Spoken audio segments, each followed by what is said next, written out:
요한복음 1장 14절과 골로새서 1장 15절 말씀입니다. 말씀이 육신이 되어 우리 가운데 거하심에 우리가 그의 영광을 보니 아버지의 독생자의 영광이요 은혜와 진리가 충만하더라. 그는 보이지 아니하는 하나님의 형상이시요 모든 피조물보다 먼저 나신 이시니. 보이지 않는 하나님이 보이는 예수님으로 오신 이유, 요한복음 1장 14절과 골로새서 2장 15절 말씀입니다. 사랑하는 성도 여러분, 대림절은 기다림의 절기이자 하나님께서 우리를 구원하시기 위해 높고 높은 보좌를 버리시고 낮고 낮은 우리를 찾아 사람의 육신을 입으시고 우리 가운데 오신 가장 큰 사랑의 사건을 기억하는 시간입니다.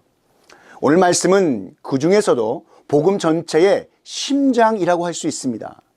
보이지 않던 하나님이 보이는 육신을 입고 오신 사건이 바로 성육신 인카네이션입니다. 이 신비로운 사건은 그저 단순한 기적이 아니라 하나님 아버지께서 가장 강하게 금하신 명령인 금령, 금지하신 명령, 즉 우상금지와 계명의 궁극적인 완성입니다. 성육신은 형상을 만들지 말라고 말씀하신 우상을 금지하라고 명령하신 계명을 파기하신 것이 아니라 바로 그 계명과 말씀의 완성인 것입니다. 하나님은 어떠한 형상으로도 제한될 수 없는 분이십니다. 출애굽기 20장 4절 말씀에 너를 위하여 새긴 우상을 만들지 말고 또 위로 하늘에 있는 것이나 아래로 땅에 있는 것이나 땅 아래 물속에 있는 것에 어떤 형상도 만들지 말며. 자, 너를 위하여 새긴 우상을 만들지 말라는 명령은 단지 하나님 형상의 이미지를 제작하는 것을 금지하라고만 말씀하시는 것이 아닙니다. 하나님 아버지께서는 사람들이 하나님에 대하여 함부로 인간의 상상력을 동원하거나 욕망 또는 두려움의 대상으로 제한하지 못하게 하신 것입니다. 죄 많은 인간이 만드는 형상은 언제나 자신의 욕망이 투영된 우상이 되기 때문에 그렇습니다. 개혁주의 전통은 오래전부터 이렇게 말하고 있습니다. 하나님이 인간의 상상대로 만들어지는 순간 더 이상 하나님이 아니게 된다. 형상의 금지는 하나님의 초월성, 거룩성을 보호하는 울타리였습니다. 그러나 죄 많은 인간은 자신들이 원하는 신을 만들고 싶어하는 악한 습성을 가지고 있다고 성경은 말씀하십니다.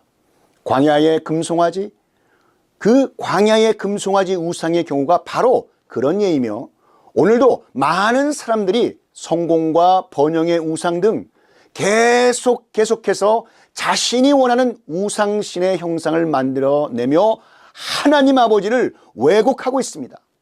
이에 대한 성경의 해결 방법은 하나님 자신이 스스로를 드러내시는 것, 바로 그것뿐이라고 말씀하시는 것입니다. 골로새서 1장 15절 오늘 본문 말씀에 그는 보이지 아니하는 하나님의 형상이시요 모든 피조물보다 먼저 나신 이시니 이렇게 증거하고 있습니다. 인간은 절대로 하나님을 만들 수 없기 때문에 하나님 아버지께서 스스로 형상이 되시는 사건인 성육신만이 우상 금지 계명을 완전하게 성취할 수 있는 하나님의 방법이셨습니다. 그러므로 성육신은 형상을 만들지 말라는 금령의 파기가 아니라 유일하고 합리적인 하나님의 답안지시며 계명의 궁극적인 완성인 줄 믿습니다. 자, 그렇다면 왜 하나님은 보이는 하나님이 되셨을까요? 그 첫 번째, 하나님은 사랑의 얼굴을 가지고 계시기 때문입니다.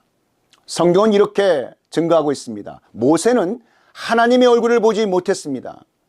출애굽기 33장에 나의 얼굴은 보지 못하리라 이런 말씀이 나오죠. 모세는 하나님의 등만 보았습니다. 그만큼 하나님은 거룩하시고 우리는 죄인이기 때문입니다. 그러나 요한은 그 영광을 보았다라고 말씀합니다. 요한복음 1장 14절을 한번 보십시오.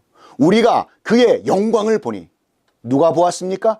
우리가 그의 영광을 보니.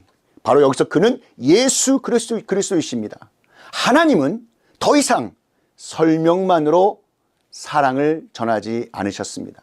하나님은 얼굴을 가진 사랑이 되셨습니다. 아기의 얼굴, 청년의 얼굴, 눈물 흘리는 얼굴, 우리와 같은 감정을 가진 사람의 얼굴로 이 땅에 내려오셨습니다. 하나님은 결국 이렇게 말씀하신 것입니다. 나는 너를 사랑하기에 너의 눈높이까지 내려갈 것이다. 자, 그렇다면 왜 하나님은 보이는 하나님이 되셨을까요? 두 번째, 하나님에 대한 모든 왜곡을 멈추게 하시기 위해서입니다. 인간은 계속 하나님을 오해하고 있습니다. 게다가 율법은 너무너무 엄격하여 마치 화내는 신으로 만들고 축복을 주는 자동 판매기 신으로 만드는가 하면 성공의 도구로 만들기도 합니다. 그러나 예수님은 말씀하십니다. 나를 본 자는 아버지를 보았거늘 어찌하여 아버지를 보이라 하느냐. 너희가 상상하는 하나님이 아니라 내가 보여주는 하나님을 봐라, 보라, 이렇게 말씀하고 계십니다.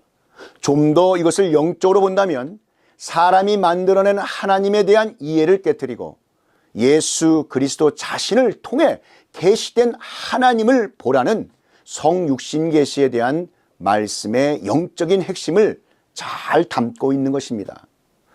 너희가 상상하거나 추측하는 하나님이 아니라 지금 내 안에서 나를 통해 드러난 하나님을 보라는 선포인 것입니다.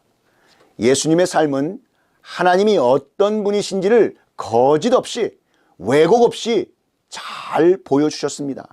요한복음 1장 18절 말씀을 함께 보시겠습니다. 본래 하나님을 본 사람이 없으되 아버지 품속에 있는 독생하신 하나님이 나타내셨느니라. 할렐루야. 성육신은 단지 사람이 되심이 아니라 고난 당할 수도 있는 분이 되심, 바로 이것을 주님 스스로 받아들이신 사건입니다. 육신을 입으셨다는 것은 상처를 받을 수도 있다는 것이고 바로 상처를 받을 수 있는 하나님이 되셨다는 뜻입니다. 거절당하시고 배반당하시고 고통당하시고 눈물 흘릴 수 있는 하나님 말입니다. 이는 개혁주의가 강조하는 성육신의 비하, 휴밀리에이션의 중심입니다. 십자가는 성육신의 끝이 아니라 바로 절정입니다. 십자가는 성육신 하나님이 가장 하나님답게 드러난 자리입니다. 십자가는 연약함처럼 보이나 실제로는 하나님의 능력이 가장 분명히 드러난 자리임을 믿으시기를 축복합니다. 우리 예수님의 얼굴은 은혜와 진리의 얼굴이십니다. 요한은 이렇게 전합니다. 은혜와 진리가 충만하더라. 여기서 진리는 하나님이 우리에게 거짓 없이 말씀하시는 것입니다. 우리의 죄, 우리의 상처, 우리의 어둠, 우리의 교만을 숨김없이 드러내시는 빛이십니다. 은혜는 그럼에도 불구하고 우리를 포기하지 아니하시는 하나님 아버지의 담없는 사랑을 드러냅니다. 예수님의 얼굴은 진리만 있는 냉정한 얼굴이 아니고 은혜만 있는 허용의 얼굴도 아니십니다.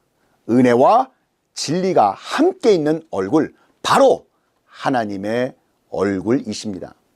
성육신이 오늘 우리에게 주시는 메시지는 첫째, 하나님은 추상적인 개념이 아니라 임마누엘이십니다. 하나님은 멀리 계신 분이 아니십니다. 우리의 두려움 가운데 계시고 우리의 죄책감 가운데 계시고 우리의 눈물 한가운데에도 친히 오신 분이십니다.